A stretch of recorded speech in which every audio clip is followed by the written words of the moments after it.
Raphinha, l'étoile brésilienne qui brille sur l'Europe, un candidat légitime au Ballon d'Or 2024 à 2025. Alors que la saison 2024 à 2025 entre dans sa phase décisive, les discussions sur le futur lauréat du Ballon d'Or commencent à se faire entendre dans les médias, sur les plateaux télé, et surtout dans les cœurs des passionnés de football. Parmi les noms les plus cités cette année, un joueur se distingue par son ascension fulgurante, son influence grandissante et son impact décisif dans les plus grandes compétitions européennes, Raphinha.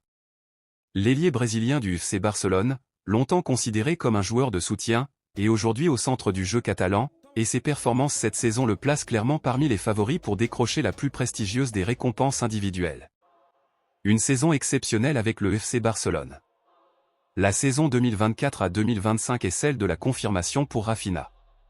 Si ses qualités techniques, sa vitesse et sa créativité étaient déjà connues, c'est dans la régularité, le leadership et la capacité à briller dans les grands rendez-vous qu'il a franchi un palier.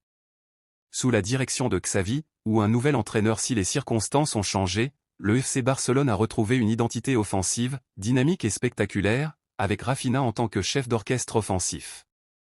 Depuis le début de la saison, Raphinha enchaîne les performances de haut niveau, que ce soit en Liga, en Ligue des Champions ou dans les coupes nationales. Il totalise déjà plus de 25 buts et une quinzaine de passes décisives toutes compétitions confondues, un rendement exceptionnel pour un ailier. Mais au-delà des chiffres, c'est dans l'impact qu'il faut chercher les raisons de sa candidature. Des prestations décisives dans les grands matchs. Un ballon d'or se gagne souvent dans les grandes affiches. Et Raphinha l'a bien compris. Lors du Clasico face au Real Madrid, il a été le bourreau des Merengues, inscrivant un doublé et offrant une passe décisive dans un match épique remporté 3-2 au Santiago Bernabéu.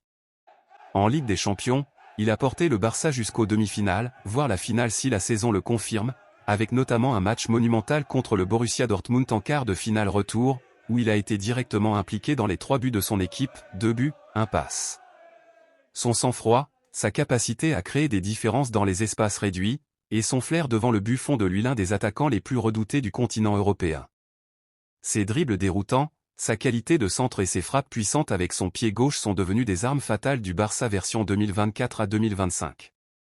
Une importance stratégique dans le collectif Blaugrana. Si le FC Barcelone rayonne de nouveau cette saison, c'est en grande partie grâce à la polyvalence tactique de Raphinha. Capable de jouer à droite, à gauche ou même en soutien de l'attaquant, il s'adapte à tous les schémas de jeu.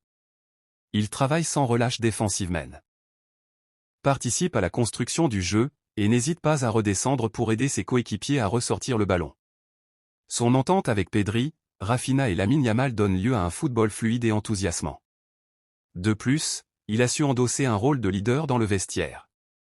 Avec l'expérience acquise depuis son arrivée à Barcelone, Raphinha s'est imposé comme un cadre de l'équipe, apportant son énergie, sa détermination et son exemplarité. Il est devenu une figure respectée et écoutée, que ce soit par les jeunes joueurs ou par les supporters qui l'adorent. Une dimension internationale en pleine explosion. À l'échelle internationale, Raphinha a également marqué les esprits. Avec la Seleção brésilienne, il a réalisé une Copa América brillante, multipliant les actions décisives, guidant son pays jusqu'à la finale et s'offrant le titre de meilleur joueur du tournoi. Il a su s'imposer dans un effectif pourtant riche en talents offensifs, surpassant la concurrence avec une maturité remarquable. Cette influence en sélection nationale vient consolider son profil de prétendant au Ballon d'Or. Le trophée récompense les meilleurs joueurs au monde, pas seulement en club, et Raphinha coche toutes les cases cette saison, même sur la scène internationale. Un candidat complet et charismatique. Ce qui rend la candidature de Raphinha encore plus forte, c'est l'émotion qu'il suscite. Son parcours, de Leeds United au sommet du football mondial, inspire. Son humilité, son travail acharné, sa générosité sur le terrain en font un joueur aimé, respecté, et désormais craint. À 28 ans, il est dans la plénitude de son art, capable de décider du sort d'un match à tout moment.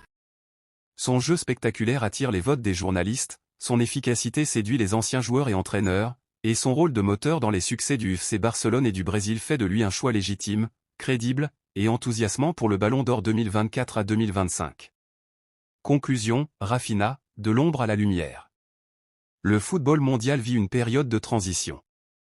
Alors que les générations de Messi et Ronaldo s'effacent peu à peu, de nouveaux visages s'imposent. Raphinha est de cela. Longtemps dans l'ombre, il a su saisir sa chance, élever son niveau de jeu, et devenir l'un des hommes forts de la saison. si le FC Barcelone remporte un ou plusieurs trophées majeurs, et si le Brésil confirme en Copa América, il sera très difficile de ne pas considérer Rafinha comme un candidat très sérieux au Ballon d'Or 2024 à 2025.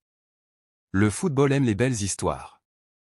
Et celle de Rafinha, de Porto Alegre au sommet de l'Europe, est en train de devenir l'une des plus belles de cette génération. Souhaites-tu que je développe un autre aspect? Ou veux-tu le même style pour un autre joueur?